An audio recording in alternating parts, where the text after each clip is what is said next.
Good morning my dear student. आज हम लोग पहले तो प्रीवियस क्लासेस में पढ़ चुके हैं कि linear equation in two variables को कैसे कैसे हम लोग किस किस मेथड से सॉल्व कर सकते हैं, ठीक ना। तो उसमें से मैंने आपको ग्राफिकल मेथड भी बताया, अलजेब्रिक मेथड भी बताया, आपको ग्राफिकल मेथड से भी सॉल्व करने का तरीका बताया जो कैसे हम लोग सॉल्व कर सकते हैं ग्राफिकली, है ना। अब कुछ स्टेटमेंट्स है, कुछ सिचुएशन दिया हुआ है। अब ऐसा भी क्वेश्चन आता है, मतलब एनसीईआरटी का क्वेश्चन है, बहुत बार आया है। तो उसमें क्या करना है, आपको अल्जेब्रिकली भी रिप्रेजेंट करना है, साथ में उसको ग्राफिकली भी करना है स्टेटमेंट को। तो इसमें आप बेसिक बात देख लीजिए, स्टेटमेंट को पढ़ेंगे तो आपको इजिली रिप्रेजेंट हो जाएगा। रिप्रेजेंट करने के लिए आपको बेसिक जो मैंने आपको बताया था कि linear equation in two variable जो होगा वो a1 x plus b1 y plus c1 is equal to 0 के इक्वेट कर देंगे इसको, ठीक है। साथ में दूसरा इक्वेशन, ये इक्वेशन 1 हो गया। दूसरा equation a2x plus b2y plus c2 is equal to 0 के फॉर्म में होगा।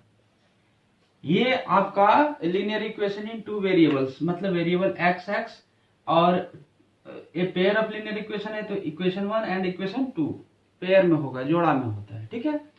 ये आपका अलजेब्रिक फॉर्म है। ये स्टेटमेंट को आपको इसी में रिप्रेजेंट करना है ना।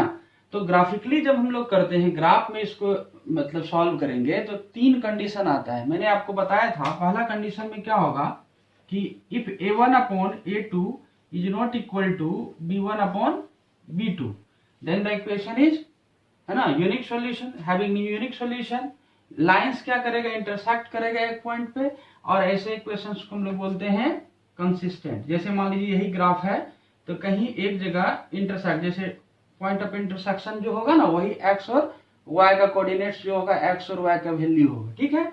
दूसरा कंडीशन क्या है कि if a1 upon a2 is equal to b1 upon b2 is equal to c1 upon c2 then the equation having many solutions. ऐसे इक्वेशंस का क्या होगा, बहुत सारा सॉल्यूशंस होगा। और लाइंस क्या करेगा, पैरेलल हो जाएगा, सॉरी ओवरलैप करेगा। एक ही लाइन पे दूसरा लाइन भी होगा, मतलब यही लाइन L1 भी है और यही लाइन L2 भी है। आपको मैंने बताया था कि एक लाइन बहुत सारा पॉइंट्स से मिलकर के बना होता है, जितना पॉइंट्स है वो सारे के सारे सॉल्यूशंस हैं। तो a line is made up of infinite number of points then the equation having infinite number of solution. Clear. और इसको भी कंसिस्टेंट की कैटेगरी में रखेंगे, क्योंकि किसी भी इक्वेशन का एटलीस्ट 1 वैल्यू यदि आ जाए तो समझ जाइए वो कंसिस्टेंट है। यदि एक भी वैल्यू नहीं आए तो समझ जाइए क्या है, इनकंसिस्टेंट है। तो चलिए आगे बढ़ते हैं। तीसरा कंडीशन मैंने बताया था, if a1 upon a2 is equal to b1 upon b2 is not equal to c1 upon c2 then the equation having no solution. ये सॉल्यूशन ही नहीं है। लाइंस क्या होगा, अक्सर ये क्वेश्चन आ जाता है कि लाइंस क्या होगा, एक दूसरे का पैरेलल होगा। जब पैरेलल लाइन होता है तो एक दूसरे को इंटरसेक्ट नहीं करता है। जब इंटरसेक्ट नहीं करेगा तो पॉइंट ऑफ इंटरसेक्शन नहीं होगा, तो कोई वैल्यू ही नहीं निकलेगा। Then the equation is considered as inconsistent. Clear है। तो ये तीनों कंडीशंस को आप समझ गए। अब हमको क्या करना है, इस स्टेटमेंट को यदि कोई नहीं लिखे हैं तो पॉज करके लिख सकते हैं, कोई प्रॉब्लम नहीं आएगा। अब स्टेटमेंट क्या है, Ram tales his son, Ram अपने पुत्र से कहता है 7 years ago, आज से 7 साल पहले, प्रेजेंट टाइम में, I was 7 times as old as you were. कह रहा है कि मैं तुमसे 7 गुना ज्यादा बड़ा था, तुम्हारा एज जितना था उससे कितना गुना बड़ा था, 7 गुना बड़ा था। After 3 years, then after 3 years, 3 साल के बाद, कह रहा है कि अभी से 3 साल के बाद। देखिए एक्चुअली है कि एनसीईआरटी जो लिखता है ना स्टेटमेंट, वो बड़ा ही मतलब कॉन्सील्ड होता है। इसका मीनिंग जो रहेगा ऑब्स्ट्रूस होता है, उसको कंप्रीहेंड करना पड़ेगा आपको, है ना। और आपको मतलब पॉइंट वाइज उसको पढ़ के समझ के फिर उसको रिप्रेजेंट करना है ना। देखिए ना, after then after 3 years, 3 years क्या, आज से 3 साल के बाद, फ्रॉम नाउ यहाँ लिखा हुआ ना, I shall be 3 times as old as you will be. कह रहे कि मैं तुमसे कितने गुने हो जाऊंगा, 3 गुने हो जाऊंगा आज से 3 साल के बाद। रिप्रेजेंट दिस सिचुएशन एल्जेब्रिकली, पहला क्या लिखा है, एल्जेब्रिकली रिप्रेजेंट करना है, एंड देन आफ्टर ग्राफिकली। पहले आप एल्जेब्रिकली रिप्रेजेंट करके उसका वैल्यू मैंने निकालने के लिए आपको सिखाया है, फिर आपको बताया। पहला तो आपको रिप्रेजेंट करना है, तो दोनों, एक है राम, दूसरा है उसका सन। तो पहला हम लोग सिचुएशन को क्या करेंगे, सॉल्यूशन करेंगे। मानेंगे let Ram's age, let Ram's age present age, है ना, क्या लिखेंगे, PRESE present age is equal to x मान लेते हैं। तो उसके बाद उसका सन का प्रेजेंट एज भी मान लेते हैं हम लोग y। क्लियर है। अब कह रहा है क्या 7 years अगो, क्या लिखा हुआ है, लिखिए SEVEN 7 years अगो मीन्स होता है बिफोर, अगो मीन्स क्या होता है BEFORE। जैसे मान लो आज मेरा एज 30 years है तो 5 साल पहले मेरा एज क्या हुआ होगा, तो 5 साल कम हो जाएगा, मतलब अभी के एज में 5 years कम हो जाएगा। 7 साल क्या होगा, अभी के एज में 7 साल घट जाएगा। तो सेम क्या है कि 7 years अगो ये हम लोग राम्स का एज का चर्चा करेंगे, Ram's age is equal to क्या हो जाएगा x माइनस 7। कोई कंफ्यूजन नहीं है, इतना ईयर्स हो गया आपको, है ना। और उसका सन्स का एज क्या हो जाएगा, son's age is equal to क्या हो जाएगा y माइनस 7, ये भी ईयर्स।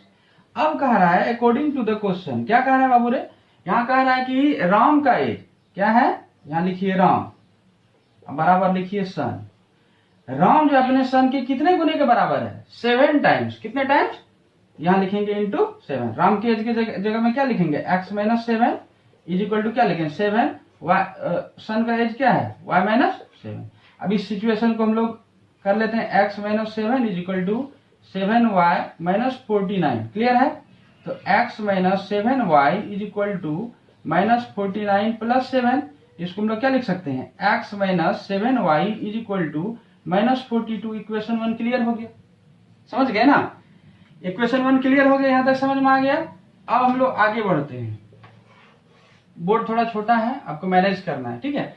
आगे क्या है कि आफ्टर 3 years, 3 साल के बाद, मतलब जब टाइम बीत जाएगा, जैसे मान लो अभी मेरा 30 years है, तो आफ्टर 3 years में क्या हो जाऊंगा 33, मतलब 30 प्लस 3, तब आफ्टर में प्लस होगा, बिफोर में माइनस होगा। तो यहाँ पे क्या लिखेंगे, after 3 years Ram's age is equal to क्या हो जाएगा x plus 3 and his son's age is equal to क्या हो जाएगा y प्लस 3। अब क्या कह रहा है कि after 3 years Ram's age will be 3 times as old as his son. मैं कह रहा है कि राम कितना टाइम्स हो जाएगा, उसका बेटा का 3 टाइम्स हो जाएगा। अब देखिए यहाँ पे नाउ यहाँ लिखेंगे राम, सिचुएशन को अच्छी तरह समझने के लिए 3 इंटू क्या लिखेंगे सन, कोई दिक्कत नहीं है। राम का एज क्या आपका x plus 3 is equal to 3 into y plus 3, कोई दिक्कत नहीं है। अब आ जाइए, इसको आगे हम यहाँ साफ करके लिख लेते हैं, है ना। आप तो देख लिए ना ये इस फॉर्म में होता है। अब देखिए यहाँ पे क्या लिखेंगे x plus 3 is equal to 3y plus 9। Clear है। लाइक टर्म्स को एक तरफ, अनलाइक टर्म्स को एक तरफ, वेरिएबल टर्म को एक तरफ, कांस्टेंट टर्म को एक तरफ। x minus 3y is equal to 9 minus 3, x minus 3y is equal to 6। Equation क्या हो गया सेकेंड हो गया। चलिए जगह कम है, आप तो नोट डाउन कर लिए होंगे। अब मैं इसको साफ कर देता हूँ, फिर इस सिचुएशन को मैं अलजेब्रिकली रिप्रेजेंट कर देता हूँ, ठीक है। ओ सॉरी, पहला इक्वेशन क्या था जी,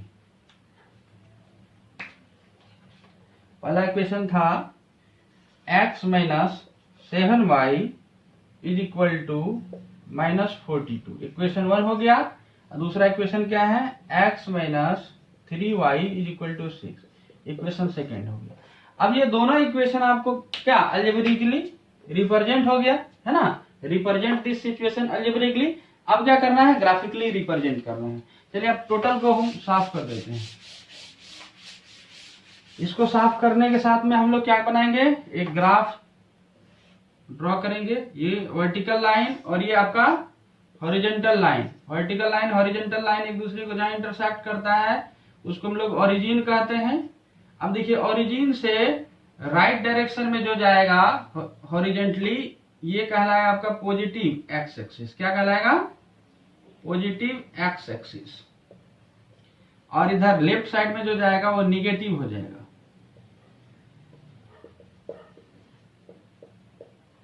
ठीक है, अप जाएगा पॉजिटिव होगा, डाउन जाएगा निगेटिव होगा। डाउन में क्या होगा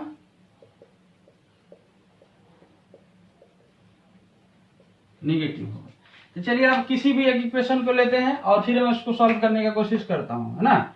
लिखेंगे फ्रॉम इक्वेशन 1, पहला इक्वेशन लेते हैं x minus 7y is equal to minus 42, ठीक है। अब इसी को आप एक x और y एक बॉक्स बनाइए जिसमें एटलीस्ट कितना वैल्यू लेना है, प्रीवियस क्लास में मैं आपको बता चुका हूं, एटलीस्ट 3 वैल्यूज लेना है ना। तो यहाँ it can be written x is equal to minus 42 plus 7y, clear है। यदि हम y का वैल्यू 6 डालते हैं, क्या डालते हैं, तो 6 7 जा 42, 42 कैंसिल आउट, 0 हो जाएगा, है ना। यदि मैं x का वैल्यू 5 डालता हूं, क्या डालता हूं, 5 डालता हूं, 7 5 जा 35, 35 में कितना ऐड करेंगे, जो 42 हो जाएगा 7, तो यहाँ पे हो जाएगा माइनस 7।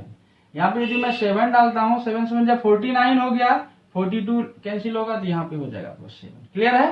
अब आ जाए दूसरा equation, from equation second, from equation second equation क्या है, x minus 3y is equal to 6 है, x is equal to x के written by 3 x 6 plus 3y। अब दूसरा लीजिए, यहाँ x अपॉन y लिखिए और यहाँ पे आप क्या कर दीजिए, माइनस 7 लेना, ठीक है। हाँ, तो यहाँ पे 3 वैल्यूज फाइंड आउट करिए यहाँ पे भी। चलिए हम यहाँ पे y का वैल्यू क्या ले लेते हैं, पहला x का वैल्यू -3 ले लेते हैं, क्या ले लेते हैं, -2 लेते हैं, तो 0 हो जाएगा ना। चलो कोई बात नहीं, 0 लेते हैं, यहाँ पे 6 हो रहा है ना। 1 लेंगे तो 9 हो जाएगा, -1 लेते हैं तो -3 हो जाएगा, -2 लेंगे तो 0 हो जाएगा। देखिए आपका यहाँ ग्राफिकली हम लोग रिप्रेजेंट जब करेंगे तो एग्जैक्ट वैल्यू, मैंने आपको प्रीवियस क्लास में बताया था, जरूरी नहीं कि ये दोनों मैच करेगा आपका। तो देखिए संयोग से मैच कर गया है, 0 6 0 6 6 0 है, सॉरी यहाँ मैच नहीं किया है, हाँ। तो नहीं करेगा, तो जहां ग्राफ में इंटरसेक्शन होगा ना, वही उसका वैल्यू हो जाएगा। तो आप ग्राफ पेपर में करोगे तो एग्जैक्ट वैल्यू आएगा। तो चलिए जी, x का value 0 and 6, x 0 and y 6, ये हो जाएगा 0,6, पहला पॉइंट। दूसरा है -7 एंड 5, -7 एंड 5, ये वैल्यू हो जाएगा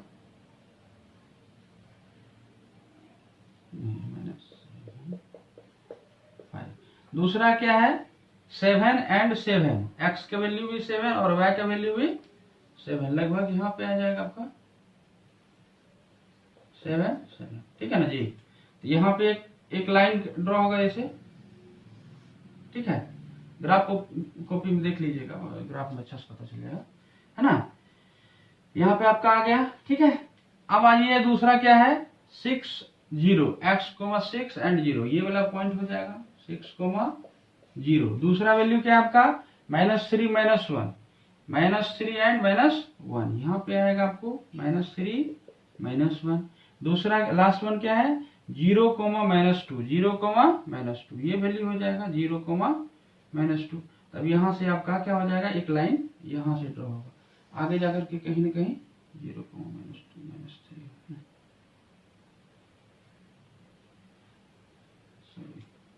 ये कहीं ना कहीं जाकर के इंटरसेक्ट हो जाएगा आगे, है ना।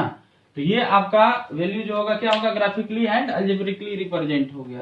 तो अब सिचुएशन आएगा, सिचुएशन को आप अलजेब्रिकली रिप्रेजेंट करोगे और साथ में जब अलजेब्रिकली रिप्रेजेंट हो जाएगा तो फिर उसको ग्राफिकली रिप्रेजेंट कर दोगे। इंटरसेक्शन कहीं होगा, कंफ्यूजन नहीं करना है, कंफ्यूज नहीं होना है, क्योंकि ग्राफ कॉपी है नहीं, ज्यादा वैल्यू हम ले नहीं सकते हैं, यहाँ पे छोटा जगह है, इसीलिए आपको यही करना है और स्केल से स्ट्रेट लाइन खींच देना। 100% इंटरसेक्शन होगा और जहां इंटरसेक्शन होगा वही उसका क्या होगा, x and y coordinate, x और वाई का वैल्यू होगा।